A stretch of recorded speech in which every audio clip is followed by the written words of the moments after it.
Well, it's technically right. What you do, technically, the Treasury borrows from the open market, and then the Federal Reserve buys that debt from the bondholder, puts money into the economy, and takes the debt back onto the books of the Fed. So it's no longer owed to the public. The debt is now owed to another unit of the government. But what happens is the money supply has gone up. So it is printing money to finance the war. The problem with that is that, again, you can do it to an extent, but if you do it too much, you get inflation. And in 2021 and 2022, we had a blowout of the money supply. I've been a monetary economist for 43 years, I mentioned, international. I never saw it. In fact, it never happened before, such a large increase of the money supply. And then you start having inflation. The first inflation was that every crazy cryptocurrency soared in value, and then the stock market soared in value, and asset prices soared in value, and non-fungible tokens soared in value. But then it got into the commodities markets. Now it's getting into the real, you go to the grocery store, it's into the real economy. And so that's what happens when you print trillions of dollars, which is what we did in 2021, 2022. So you can do it. It's just that you have consequences when you do it. Don't do it and think you're going to get away with it just completely printing money. Lots of governments have tried that for actually a couple millennia. It's called debasing the currency. And you can do it for a little while, but after a while, you better pay your bills. That's the basic point.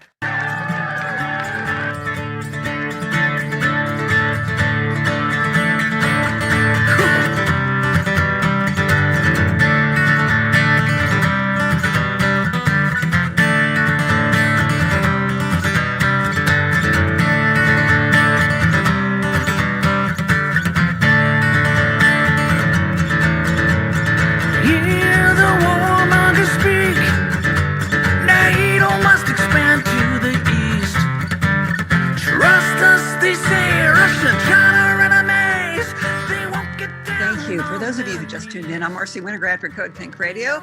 I am with the distinguished Jeffrey Sachs, economist, public policy analyst who's been doing this for decades, talking about this debt crisis of anywhere from $24 trillion to $31 trillion and the betrayal of House Speaker Kevin McCarthy, who promised that he would not deliver a blank check for military spending. And yet, all talk of cutting the military budget has suddenly evaporated during this period in which he is negotiating with President Biden and demanding cuts in Social Security and Medicare, food stamps, and so forth. Jeffrey Sachs. I wish we heard Biden saying, well, at least we'll cut the military budget. I'm not hearing that either. Neither of them. No. Now, Jeffrey Sachs, let's say you're in the White House. You're in the Oval Office. Hard to believe. I'm going to put you there right now. And you're meeting maybe with House Speaker Kevin McCarthy and the minority leader, Hakeem Jeffries, and you say, look, this is out of control. This debt we have. We need to cut the military budget, slash it. What are you going to cut in that budget? First thing I'm going to say, God, we thought we were going to bluff Putin and so forth, and just NATO enlargement was going to go on, and he called the bluff, and now we're in this ridiculous, horrible, tragic, destructive, expensive war. We're going to tell him, okay, no NATO enlargement, you go home. In other words, we're going to negotiate the end of this, which started with these provocations of overthrowing a neutral government and overthrowing the sanity of not moving NATO right up to a nearly 2,000 kilometer border with Russia and all that. So I would stop the war through negotiation. That would be the first thing. We'd save a lot of money. Second, I would say, look, we just had the accounting by SIPRI, which is the Stockholm Institute that keeps track of who spends what on the military. The United States is spending more than the next 10 countries combined. And I'm talking about China among those countries. We're spending 3 times China's military spending. We're spending more than the next 10 countries combined. Let's get this under control. Then I would point out that we have 800 military bases abroad.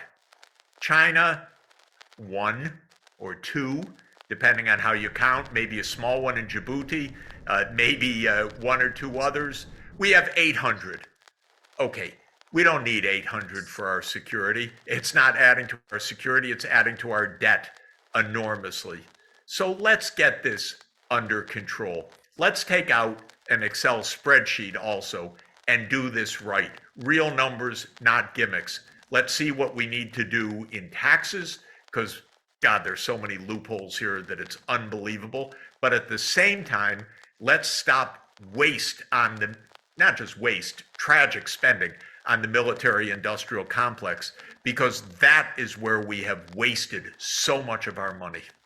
Yes, and when we create, I don't like that word, it has a positive connotation, but when we produce, or the military contractors who are really making a killing off of killing, when they produce new weapon systems, these systems emit tremendous greenhouse gases. So there is that connection. And too often we see environmentalists and peace activists operating in silos. And at Code Pink, we have a War is Not Green campaign because we think it's essential that we integrate these campaigns, because the military is a driver of the climate crisis. The Pentagon is the single largest global institutional emitter of greenhouse gases, consumer of oil and fossil fuels, and too much of that is under the radar. So let's talk about it.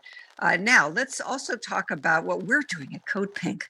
Great. This week and next week. We have grassroots activists on the Hill, on Capitol Hill, Medea Benjamin, Olivia DiNucci, who many people met when she disrupted. Well, she's disrupted a few times those powers that be that insist on all of this never-ending spending for the military, including Joe Biden. So anyway, they're going to be on Capitol Hill with others, visiting key lawmakers' offices and saying, look, this is our petition. Code Pink is a partner in the Peace in Ukraine Coalition, which represents over 100 organizations. We have a petition calling on Biden, Putin, and Zelensky to support a ceasefire and peace negotiations now. And I thank you, Jeffrey Sachs, because you are one of the prominent signers of that petition, along with others such as Noam Chomsky, Daniel Ellsberg, Dr. Cornel West, Ann Wright, Jack Matlock, the former ambassador to the Soviet Union, even Roger Waters, the co-founder of Pink Floyd, has signed that, as well as Dennis Kucinich, one of my heroes, who was in Congress for many years and a great peace champion. So we are taking this ceasefire petition not only to offices on Capitol Hill, but also fanning out across the country to deliver it to congressional offices, along with a full-page ad that ran in the New York Times last week. Thank you very much, Eisenhower Media Network. And this ad said, let the United States be a force for peace in the world instead of, well, I'm adding this now, instead of a force for war and destruction. There are those, however, Jeffrey Sachs, there are those who disagree with this call for a ceasefire. They think it's controversial. They say, no, we cannot have a ceasefire because then Russia, Putin would end up with this annexed territory in the Donbass and in Crimea. Whether that was an annexation or reunification is certainly up for debate. What would you say to them? I think it's really important to get to negotiations and to understand the roots of this war. This war came because we kept pushing NATO. And at the end of 2021, Putin put on the table, actually, you want to avoid war, here is a draft Russia-US security treaty. And it had several points, the most important of which is stop the NATO expansion. And you know what the White House said? No way we're going to talk to Russia about NATO expansion. That's our business. It has nothing to do with Russia. Of course it has to do with Russia. We're about to put NATO right up against the Russian border. And so this was calamitously misguided foreign policy in the United States. And it's not just me saying it. The leading American diplomats have been saying this for decades now. Don't do this. George Kennan, William Burns, who's our CIA director right now, warned about this in 2008. And William Perry, who was our Clinton's Secretary of Defense, nearly resigned over Clinton deciding to enlarge NATO because Perry was saying, don't, we're going to start another Cold War with Russia. So it's possible to negotiate. But it's actually been, strangely enough, the United States that has absolutely rejected diplomacy. Americans probably couldn't believe that, but it's actually true, and it's at least two recent occasions. One is at the end of 2021, when Putin was putting a diplomatic initiative on the table, and we said, no, we're not going to talk about it. NATO enlargements, none of your business. That's what we told the Russians. And then at the start of the invasion, just a couple weeks after the invasion, Zelensky said, all right, okay, we could think about neutrality. We should negotiate. Now, I know what happened there because I've spoken to people that were deeply involved in this. Right at the beginning, the Ukrainians said, you know, we could really we don't have to be in NATO. We could have guarantees from other ways. And the Russians said, okay, let's talk. And the Turkish diplomats said, we'll mediate. And so real mediation started. And actually, the former Prime Minister of Israel, Naftali Bennett, got into the act as an informal mediator. Towards the end of March 2022, they actually were working on the draft agreement to end the war. I'm talking about more than a year ago. And the United States said no. The United States said no diplomacy. Nobody questioned that in the mainstream media here, because when's the last time you read in the New York Times a real understanding of this war? It doesn't exist in the New York Times. They just want you to follow what the U.S. government says. And so if the U.S. government says it's all Russia, they don't want to negotiate, okay, then the New York Times will say it's all Russia, they don't want to negotiate. But for those of us who are there watching, seeing, talking, it's so different. We could negotiate this till today, and we're not even trying. And we're not trying because Victoria Nuland doesn't want to try. Every time this issue of negotiation comes up, she says, no, it's not the time. And actually, when General Milley said, this is the time for negotiation, it was the Undersecretary of State that said about the chairman of the Joint Chiefs of Staff, no, he's wrong. This is not the time to negotiate.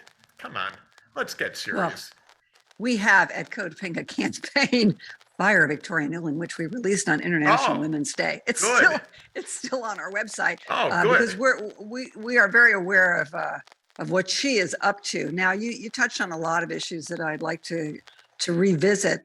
You mentioned the media, and we have, Ray McGovern, a former CIA analyst. He says it's not the military-industrial complex. Let's see if I can remember this. It's the military-industrial. He calls it the Mickey Mat, and included in that is the congressional complex and the media complex. We see the New York Times. We see the Washington Post constantly producing headlines that would only encourage the warmongers on the Capitol to continue funding this war in Ukraine rather than sit down and negotiate. What personally has been your experience with the New York Times and Washington Post, Jeffrey Sachs? I mean, you're a world-renowned economist. Will they talk to you? I tried to get a piece in the New York Times recently. They actually accepted it, then they rejected it. I was trying to explain that there were provocations to this war because they have used the word unprovoked about the Russian invasion 26 times by my count. They've done it in their editorials. They've done it in the New York Times columns like Tom Friedman and others. And they've done it in the invited op-ed pieces. So I said to the editors, come on, could you run something that says that there was provocation? Just let let me write a few hundred words to put it on the other side. And first the editor said, yeah, we'll accept that. I actually sent in a piece and he edited it. And then they said, no, we're not going to run this thing. So it's very hard right now to have a real discussion in the major mainstream, I'd say pro-Biden media. I think the New York Times, if it was probably against the prevailing administration, would be more critical. I don't think it's just pure dumbing down. I think it's politics. They like Biden, so they don't want to say anything against the Biden administration. And if the Biden administration is part of this war effort, they don't want to talk about it. I think that's really what it is. It's just a kind of pure partisanship, so that they feel, oh, we don't want Trump back, so we're not going to say anything bad about Biden. So, and our readers, they must think, aren't grown up enough to be able to discern any subtleties in this. It's bad, actually.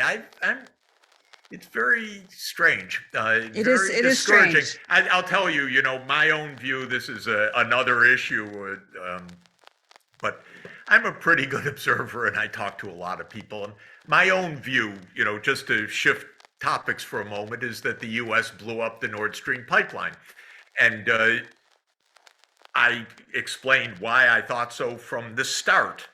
Then came along Seymour Hersh, who I have to admit is a hero of mine, lifetime hero, because I grew up as a young kid reading his accounts of Vietnam War atrocities and so forth. So I've always loved Seymour, but he gave a very detailed explanation of what happened, the timing, how it was done, and so forth. The New York Times didn't even cover that, didn't even cover it to debunk it. And then there was this almost like a joke. I think it was a joke on the New York Times, actually. They got some, somebody from the CIA or someplace or the White House told them it was some people in a yacht. It was 6 people in a boat. That story lasted about 24 hours. I mean, it didn't even last 2 minutes in my view. I thought it was hilarious, not substantive. But the New York Times ran it with a straight face, but they wouldn't run Seymour Hersh's account and then discuss it. So they're not even covering the news, and much less challenging a critical thought. And yes, I would that's agree. Pretty serious. The New York Times, the Washington Post, and their coverage of what's happening in Ukraine have really assigned themselves to irrelevancy, because they are Pentagon PR flacks who just repeat talking points, and there's no serious investigation into any aspect of this war. And that's why, at Code Pink, we support alternative, non-corporate journalism. Please tell others. Code Pink Radio will tell you the truth. Now, Jeffrey Sachs, let's talk about China a little bit further. Yeah. China has come out with the 12-point peace proposal, which Biden immediately dismissed as, what did he say? He said it was irrational. Frankly, his response was irrational. Meanwhile, we've had actual Code Pink members have met with representatives of China in Washington, D.C. to thank the Chinese government for coming up with this peace plan and for playing a peacemaker's role. I mean, whatever people think about China and whatever criticisms they have, I think we have to be very clear that China, as you mentioned, has maybe 1 or 2 overseas bases. It's not a threat militarily, and it is trying to play the role of peacemaker, not just in the Middle East, but also in Ukraine. Do you think that China, the global South, can make a difference here? I mean, because it's not just China, it's Mexico, it's Brazil, it's other countries too that are saying we need a ceasefire, we need it now, because they know the security of not just Ukraine and Russia and the United States is at stake, but the security of the entire globe. First, I think people should understand a basic fact about China. China has not engaged in one overseas war in the last 40 years, while the United States has been engaged in non-stop wars. we keep pointing our finger at China. Look at how militaristic. We vastly outspend China on the military. We have surrounded China with military bases. We've been engaged in constant wars. We are trying right now to break the Chinese economy. And then we point our finger like the G7 did in this recent meeting in just a kind of a hate-filled, ignorant session. Look at how evil China is. Look at how evil China is. It's so low level for anyone who really follows this. I was actually myself in China last month. I've been to China so many times over the last 40 years. We're in a propaganda field right now of anti-China propaganda that has no basis in reality. And we're trying to create an enemy there so we can crush China because they're daring to achieve economic development.